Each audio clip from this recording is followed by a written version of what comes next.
Hello friends, कैसे हैं आप सब लोग। आशा करती हूँ आप सब अच्छे होंगे और आप सभी अपनी पढ़ाई में लगे हुए होंगे। कभी थोड़ी कभी ज़्यादा रेगुलरिटी के साथ आप अपनी पढ़ाई कर रहे होंगे। मेरी भी पढ़ाई ठीक ठाक चल रही है। बहुत ज़्यादा अच्छी तो नहीं चल रही है, लेकिन ठीक ठाक चल रही है। धीरे धीरे मैं अपनी चीज़ों को कवर कर रही हूँ। तो फ्रेंड्स, आज मैं आपसे बात करने वाली हूँ कि सेल्फ स्टडी ज़्यादा अच्छी होती है या यूट्यूब चैनल, या यूँ कह लीजिए हम जब कोर्स परचेज़ कर रहे हैं, कोर्स से ज़्यादा बेटर होती है। तो फ्रेंड्स, मैं आज आपके सामने अपना अनुभव शेयर करने वाली हूँ, क्योंकि मैंने कोर्स भी परचेज़ किया हुआ है सुनील बिजला सर का, अतुल्य एकेडमी से। मैंने उसको भी पढ़ा है, मैंने उसकी भी क्लासेस ली हैं, लेती भी हूँ, और मैं अपनी सेल्फ स्टडी भी कर रही हूँ। देखिए, आपको मेहनत तो सेल्फ स्टडी से ही करनी पड़ेगी, क्योंकि जैसा कि आप सभी जानते हैं, एग्ज़ाम बहुत जल्दी करा लिया जाएगा। न्यू वैकेंसीज़ का प्राचार्य की अभी वैकेंसीज निकली हैं, इनका भी एग्ज़ाम डेट क्लियर कर दी गई है। 23 सितंबर को उनका एग्ज़ाम करा लिया जाएगा। और इसी तरह से जब हमारी वैकेंसीज आएंगी टीजीटी पीजीटी की, तो उनका भी एग्ज़ाम जल्दी ही करा लिया जाएगा। ज़्यादा समय नहीं लिया जाएगा उनके एग्ज़ाम में। तो फ्रेंड्स, समय को देखते हुए सिलेबस बहुत ज़्यादा है और समय बहुत कम है। हम अपना टारगेट दिसंबर का लेकर चलो। मैं तो अपना टारगेट दिसंबर का एटलीस्ट लेकर चल रही हूँ। दिसंबर या नवंबर का एग्ज़ाम फोकस है मेरा कि एग्ज़ाम करा लिया जाएगा नवंबर या दिसंबर में। तो फ्रेंड्स, समय बहुत कम है, सिलेबस बहुत ज़्यादा है। और आपने देखा होगा यूट्यूब पर जो वीडियोस बनाते हैं, लेक्चर की वीडियोस आती हैं, वो बहुत लंबी लंबी होती हैं। बीच बीच में इधर उधर की बातें भी बहुत होती हैं।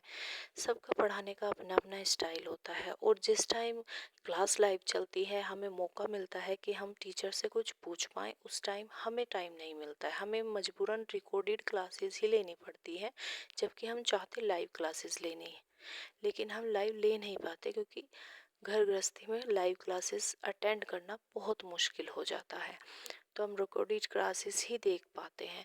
तो फ्रेंड्स, लंबी क्लासेस होती हैं, हमारे पास इतना समय नहीं होता है कि हम इतनी बड़ी बड़ी क्लासेस को आराम से देख सकें, उनसे नोट्स बना सकें, और उन्हें भी हमें 2x की या 1.5x की स्पीड पर करके देखना पड़ता है, अपने टाइम को बचाने के लिए।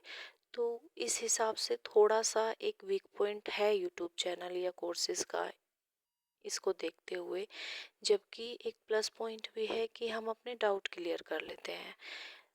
जो भी हमारा कोई डाउट होता है सब्जेक्ट को लेकर, किसी टॉपिक को लेकर, वो हम वहाँ क्लियर कर लेते हैं, या हमें समझ में भी आ जाता है कि हाँ, ये चीज़ इस तरह से है। और बात करें सेल्फ स्टडी की, तो सेल्फ स्टडी में हमें ऑथेंटिक बुक्स जब हम उठाते हैं, तो उसमें सब चीज़ एक सीक्वेंस में दी होती है, और हम उसे अपने अकॉर्डिंग, जब भी हमें थोड़ा सा भी टाइम मिलता है, हम उसे फटाफट से पढ़ लेते हैं। अगर हमें 15 मिनट भी मिले, तो हम फटाक से किताब खोलते हैं, 15 मिनट में 5-7 चीज़ें रिवाइज कर लेते हैं। अगर हमें टाइम फिर नहीं मिल रहा है, तो हम फिर अपने काम में लग जाते हैं। तो हम बुक से अपने टाइम के अनुसार पढ़ सकते हैं। प्लस हमें सब कुछ राइटर ने दिया हुआ होता है, सब कुछ रेडी करके दिया हुआ होता है। हाँ, ये बात मान ली जाएगी कि उसमें कभी कभी कुछ चीज़ें समझ में नहीं आती है। तो मेरा तो सजेशन यही रहता है कि उन चीज़ों को डायरेक्ट आप यूट्यूब से या अपने चैनल से, जिस चैनल का आपने कोर्स परचेज किया हुआ है, वहाँ से उस चीज़ को क्लियर कीजिए। और बुक से ज़्यादा बेस्ट होता है पढ़ना, ये बात मैंने खुद अनुभव की है, क्योंकि मैंने कोर्स भी ले रखा है, बुक भी ले रखी है, ऑथेंटिक बुक भी मेरे पास है, और सुनील सर का अच्छा खासा कोर्स भी मेरे पास है। लेकिन मैं सर की क्लासेस इतनी नहीं लेती हूँ, ऑनेस्टली बता रही हूँ, मैं उनकी क्लासेस नहीं लेती हूँ। मैं वो चीज़, जो चीज़ मुझे समझ में नहीं आती हूँ, मैं डायरेक्ट यूट्यूब पर जाकर उसे सर्च मारती हूँ उस चीज़ को, और अपना टॉपिक क्लियर कर लेती हूँ कि ये चीज़ ये है। वैसे हमारा सब्जेक्ट हिंदी है, तो हिंदी में कोई ऐसा टफ चीज़ नहीं है। संस्कृत है, थोड़ी सी संस्कृत लैंग्वेज, जहाँ हमें एक टीचर की ज़रूरत पड़ती है, लेकिन हिंदी को हम खुद भी पढ़ सकते हैं। तो मैं हिंदी को प्रॉपरली बुक से पढ़ रही हूँ, और सुनील बिजला सर के मैंने क्लासेस नहीं ली हैं, उनकी जो मैंने नोट्स हैं वो निकलवा रखे हैं, उनका PDF निकलवा रखा है, उन्हें भी मैं रिवाइज करती रहती हूँ। लेकिन ये बात हकीकत है, जो कोचिंग वाले पढ़ाते हैं वो ऑथेंटिक बुक्स का 1% होता है। मैंने सच में ऑथेंटिक बुक्स भी पढ़ी हैं और कोर्स भी पढ़ रही हूँ। बहुत डिफरेंस है भाई, बहुत डिफरेंस है दोनों में, कोर्स में भी और बुक्स में भी। बुक्स बेस्ट हैं।